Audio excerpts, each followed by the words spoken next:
You're listening to the #1 podcast for nonprofit leaders, getting your nonprofit fully funded. This is the Fundraising Masterminds Podcast. Probably half our audience just turned off the video and said, this guy does not live in the real world. You really can't justify doing a fundraiser. In my mind, I don't. No, you've got to play the long game in development. You just have to. Because if you don't, you'll be gone in 18 months. That, statistically, Jason, that's what it is. People in full-time ministry, if they don't master the art of development, are going to be gone in 18 months. Which event is better? Jason, I can easily answer that. Welcome back to another episode of the Fundraising Masterminds Podcast. We are so excited that you have chosen to join with us today. I am your host, Jason Galasinski, and with me, my co-host, Jim Dempsey. Hey, Jason.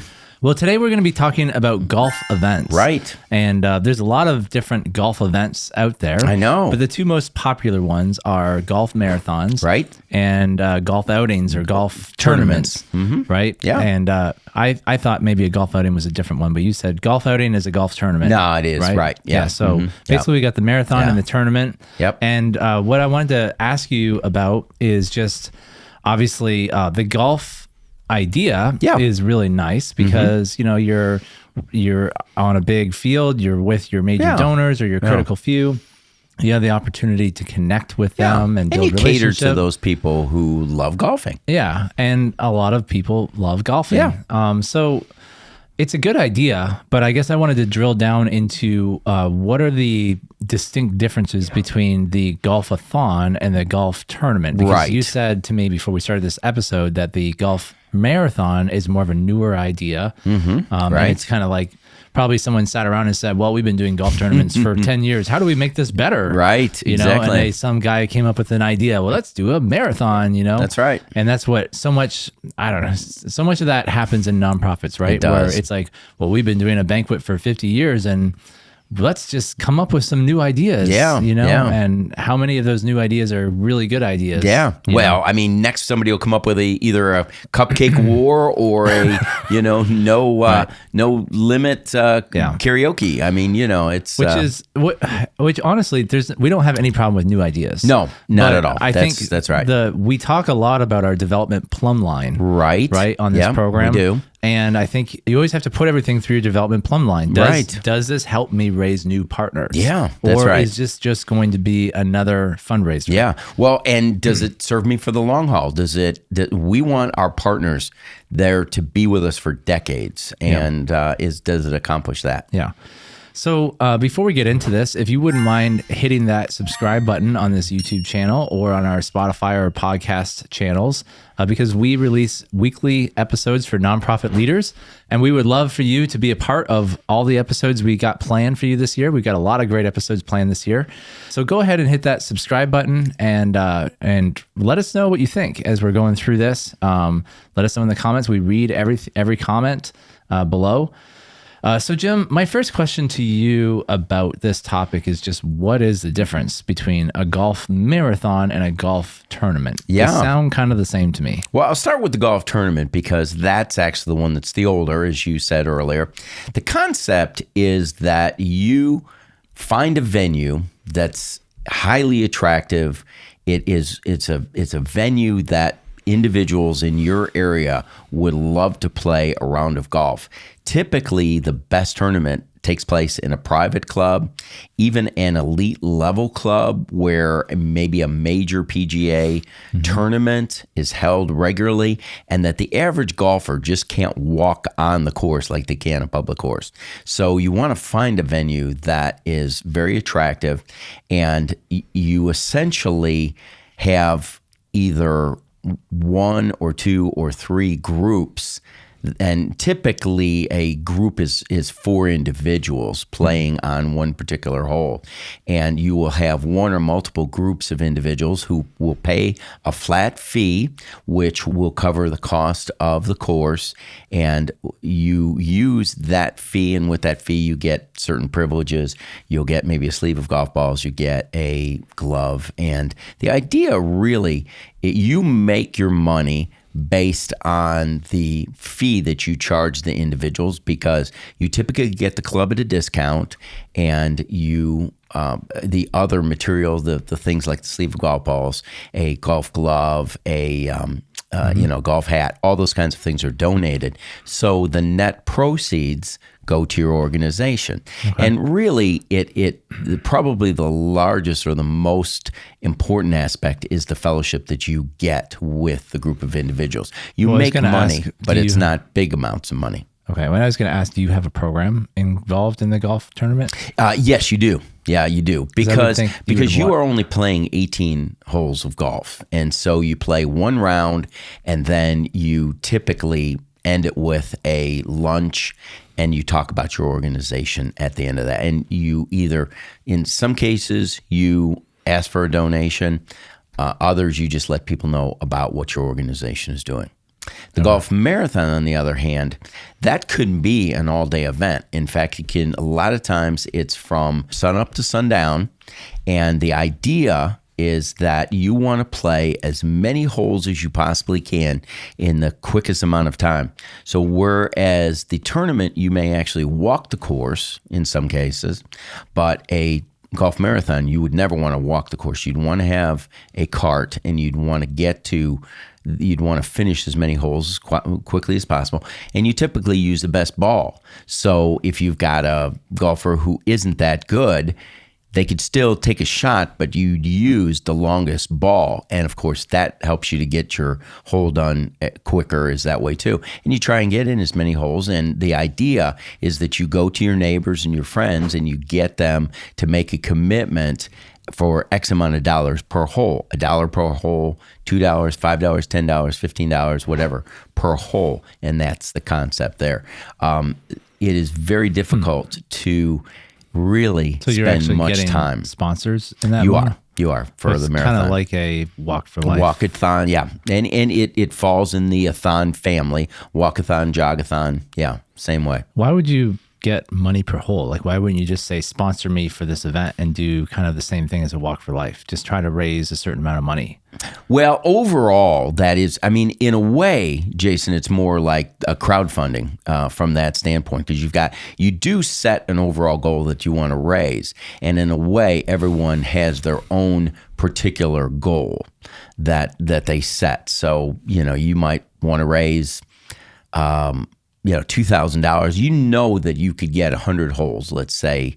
You feel pretty comfortable in a day, and you set your goal of, $2,000, or even, $60,000. You're just out there cranking holes. That's right. As fast as possible. That's right. Because you're trying to and raise so money. you can set an own personal goal and go to people and say, I'm trying to raise $6,000. That's approximately, $60 per hole, whatever, something like that. One of them smells like a fundraiser for sure, and the other one kind of smells like a fundraiser. Interesting. I wonder if our audience can tell the difference by now, which one we're talking about. Yeah, and why? Why is there a concern behind that? That's one of the things we're going to talk about. Why is there a concern about that? Yeah. So I think that's one of our goals on this podcast, is to try to help people understand the difference between a fundraiser and a fundraiser. Yeah. And at first, when you're explaining both of them, you're a very smart person, and you explained it very elegantly. So I was listening to him going, oh yeah, it sounds pretty good. Yeah. But then what got me is where you started to say, so basically, you set your target for the goal. We want to raise $5,000, and you raise so much money per hole. Right. So then you're just out there trying to smack as many holes. So you become a printing press at that point for the organization. That's right. Yeah. And that's to me what starts to smell like a fundraiser. And if you're out there sweating, if you're basically, it's based on your performance, right? So if you don't do too well, you start to feel bad. Now you got to put pressure on yourself to perform better. Yeah. I don't think there's probably a lot of opportunities for relationship building in that. Because you're moving so fast, Jason. And everybody's given a cart. That's like, let's hit the ground running. We got to crank up that printing press. Well, some people like the energy of things going on, but it's not designed for relationship building. So I think I already know the answer to this, but and this might be a setup question, but which event is better for the nonprofit organization? Jason, I can easily answer that, and the answer is, it depends. And what I mean by that, Jason, is that some organizations prefer focusing in on fundraising. They may utilize every different source of fundraising. They may sell candies. They may have car washes. They may just focus in on trying to raise the most amount of money that they can possibly do. Yeah. It's a short-term approach, Jason, and I'll address that and unpack that in a minute. But without question, the best fundraising opportunity of the two, if money is all that matters to you, the marathon does tend to raise more money as a whole. Mm-hmm. If development is important to you, building a long-term relationship with someone, the tournament is much better. And as a leader, you really have to look at, and I really hate that we have to do this to our leaders, but we do. You have to kind of choose, are you going to be in the fundraising camp or are you going to be in the fundraising camp? There's a lot of leaders out there that say, Jim, why do you have to pick a camp? Can't I enjoy fundraising and enjoy fundraising at the same time? You can, but it's very difficult. When you try and walk a fine line, it's tough to straddle a fence. And you can invest typically a lot of time and a lot of energy doing a lot of fundraising events. Mm-hmm. And you get money for the moment, but it tends to only be for the moment. Yeah. And you have to do it again next year. Mm-hmm. Friend-raising events and friend-raising methods and techniques and strategies typically set you up for the long haul. Mm-hmm. When I started 40 years ago, my first exposure to development was raising my own personal support. Crew challenged me to do that. Yeah. They told us that the most effective way was not to ask people every year for a new gift, but to get monthly commitments from people. Mm-hmm. Because if we worked really hard in the beginning and got a lot of people, all we would do is have to communicate with people and ask them from time to time along the way, but that we would have long-term benefits. That has paid off more times than I can imagine because I built legitimate friendships, lasting relationships with people that served me for 40 years. If I had to go to those same people or even more people every year and start from scratch, I probably wouldn't be sitting here with you. I'd be working somewhere else. Mm-hmm. So I think you've got to decide as a nonprofit. It sounds so good that you can straddle the fence and walk both, but I believe you really do have to make your decision. Do you want to go which way? Well, this is more of a philosophical question in terms of, strategy, which is what we're getting to with the tournament versus the marathon. Right. One is really focused on raising money. The other one is focused on building relationships, which will raise money in time, but may not raise money immediately right then. So you're focused on long-term development of partners versus getting money right now. Yeah. And I could hear some people in our audience talking, well, why can't we have like two levels in our organization? Mm-hmm. Like, why can't we have like the masses, and we do little chintzy fundraisers for the masses, right? But then under the masses, we've got that development layer, right, where we have partners who we invest in, right, and they're the ones that kind of really buy into the vision and all that. But why do we have to give up the fundraising for the masses why can't we do both? Yeah. Well, here's the thing, Jason, and I hopefully maybe this analogy will be a little bit better. It's overly simplistic for sure, but it does say a lot. If I said to you, would you rather have a gift of $100 right now or $1,000 in 6 months? Which one would you choose? It's pretty easy to say you'd take the $1,000 in 6 months. Mm-hmm. That is really what we're talking about. Unfortunately, too many people go for the $100 immediately and they miss the opportunity to get the $1,000. But that's what we're talking about, the difference between development and fundraising. Fundraising is getting the immediate amount of money. And I get it. If you have a payroll that you have to meet next week, you've got to make some tough decisions. Yeah. And you may have to compromise on some things and say, you know what? to make sure my staff get paid. Maybe I need to do something that would be fundraising related. But a bulk of your program, you really need to focus in on the development aspect. I would rather see that organization you mentioned focus in much like we do. We talk about the fact that our major donor strategy is the best way because that's your long-term strategy. Mm-hmm. But we also say the way to fund that strategy and to keep you going is through the Perfect Vision Dinner strategy. Mm-hmm. So I think, honestly, you can do both in the development standpoint and do well.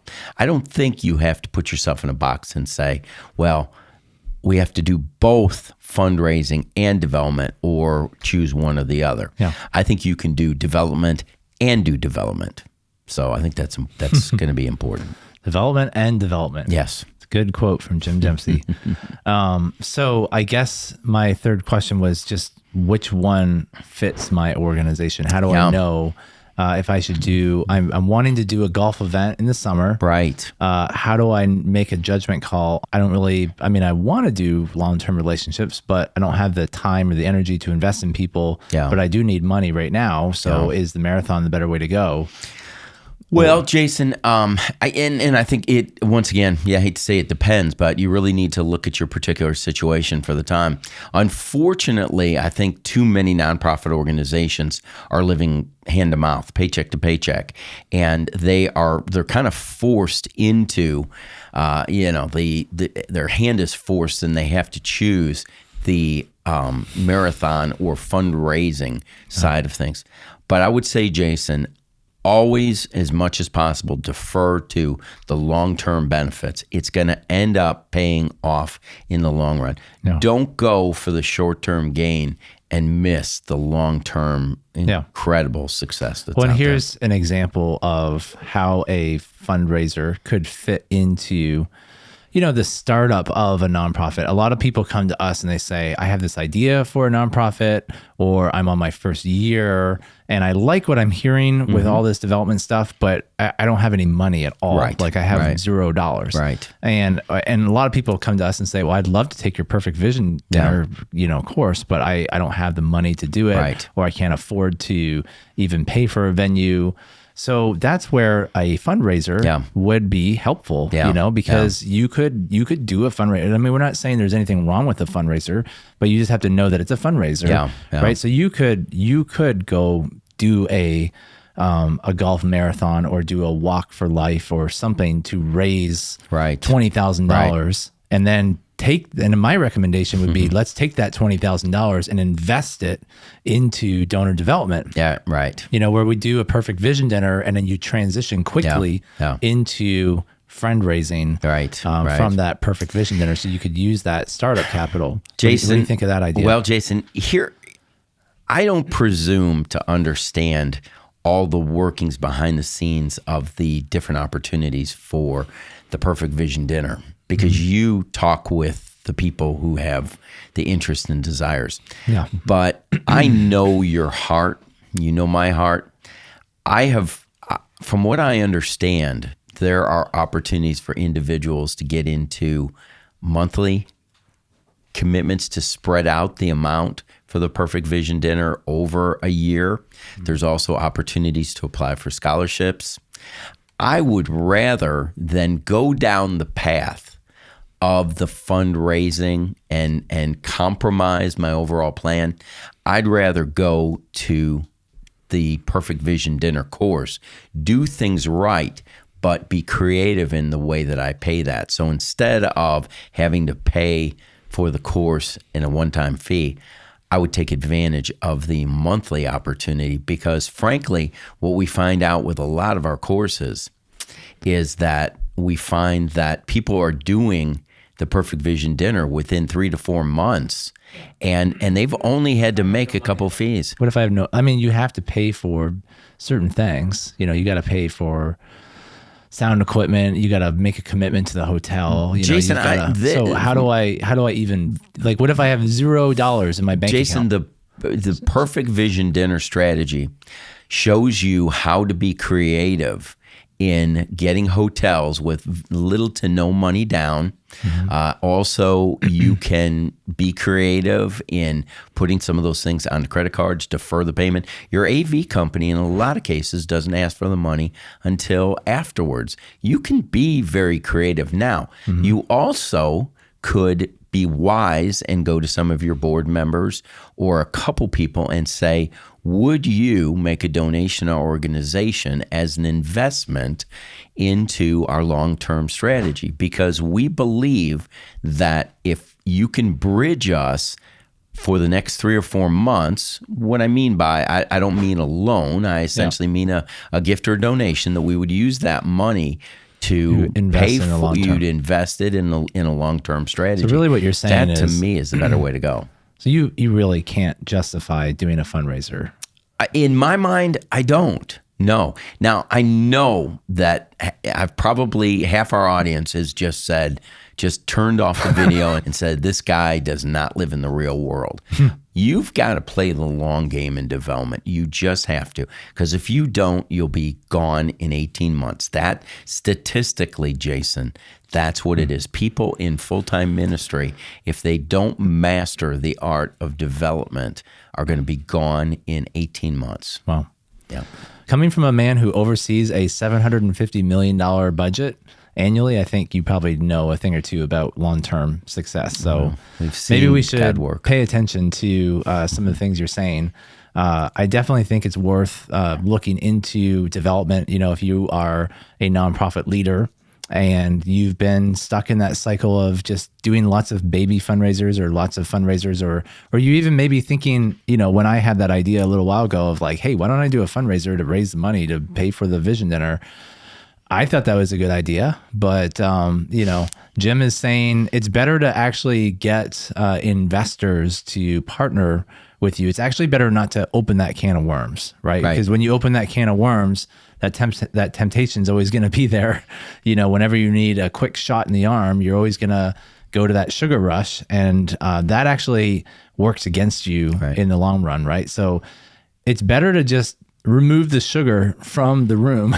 You know, if you're going to fast from sugar, better not to even have sugar in the house, and just focus on building your organization with best practices in development. If you are wanting to really ramp up your effort and get your funding to 100,000 or more, I would highly recommend that you check out the Perfect Vision Dinner Mentorship Program by Fundraising Masterminds.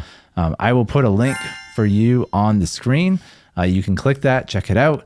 We do, just a little warning, we only offer it twice a year because it is an intense program and it is a mentorship program. So it's not a video course where you just watch a bunch of videos and we leave you to yourself. It has a beginning and it has an end, and it has people that walk you through the process to help you apply these principles. Because, you know, taking 200 plus items that are going to be applied to you takes a lot of effort. And we want to make sure that we're guiding you through every step of the way. And there's a lot of personalized training.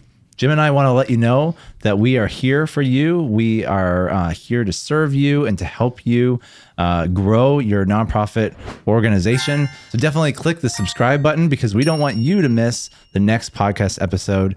Well, thank you again for watching the Fundraising Masterminds podcast. We will see you again next time. Take care.